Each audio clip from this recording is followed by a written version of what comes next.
Thanks, Rachel. Well, for the last year, 6 on Your Side has been working to end the stigma surrounding mental health in the Gem State and to shine light on the resources available to help as a part of our Finding Hope series. Despite the stereotype that only women suffer from eating disorders, research from the National Eating Disorders Association shows 1 in 3 people struggling with an eating disorder is male. But as Natasha Williams reports in today's Finding Hope, males battling eating disorders often go unnoticed and undiagnosed. When it comes to getting help for an eating disorder, experts warn men can face a double stigma. First, for having a disorder that's typically associated with women and can be described as feminine, and second, because of the idea real men don't talk about their emotions. The second that I started wrestling, I knew that that was the sport I wanted to do. Chris Phillips started wrestling in middle school, and when he started hitting the mat in high school, his weight was suddenly much more important. Wrestling, many wrestlers think that they'll gain a competitive edge if they cut weight and try to wrestle in a lower division, so they'll deplete themselves of all the nutrients and essentially starve themselves. But around his senior year, he realized he wasn't cutting weight anymore. He was struggling with an eating disorder.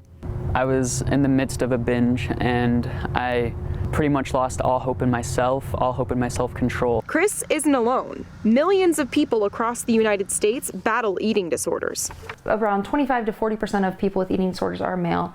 Only 10% of them, or 10% of the people in treatment, are male. So why don't we hear about it as often? There's a lot of stigma around men having eating disorders, and that's because there's such a masculine mystique around seeking help, and there's also such a stigma or stereotype around eating disorders being a female issue. Kaylee warns the double stigma men face can be dangerous and even deadly. Men are more likely to die from an eating disorder, and that's largely due to lack of getting the help that they need. So just how many men are impacted? Research shows of all of those affected by eating disorders, men and boys account for 1/4 of those with anorexia nervosa, just over 1/3 of those with binge eating disorder, and 1/4 of those with bulimia nervosa. But those numbers can only account for those who seek treatment. And Kaylee believes the actual number of males battling eating disorders is much higher. As more conversations are had around men with eating disorders, I think we're going to see that that number is actually higher. Chris says having an eating disorder and recovering from one is hard,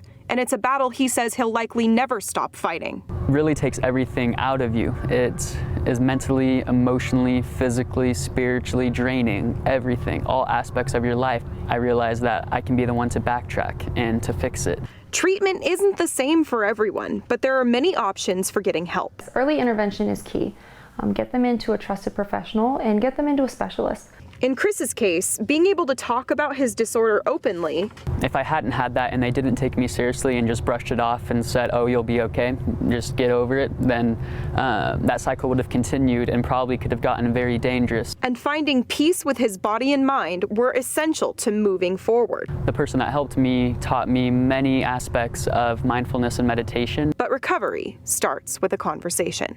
If anyone's currently struggling with an eating disorder, the #1 thing is to not be afraid to ask for help. There's nothing to be ashamed of. Experts recommend educating yourself and others on the warning signs of eating disorders. Just a few to watch out for: if the person is preoccupied with their weight, calories, and dieting; if you notice them saying they're not hungry or maybe they're skipping meals; and also if they're doing excessive amounts of exercise.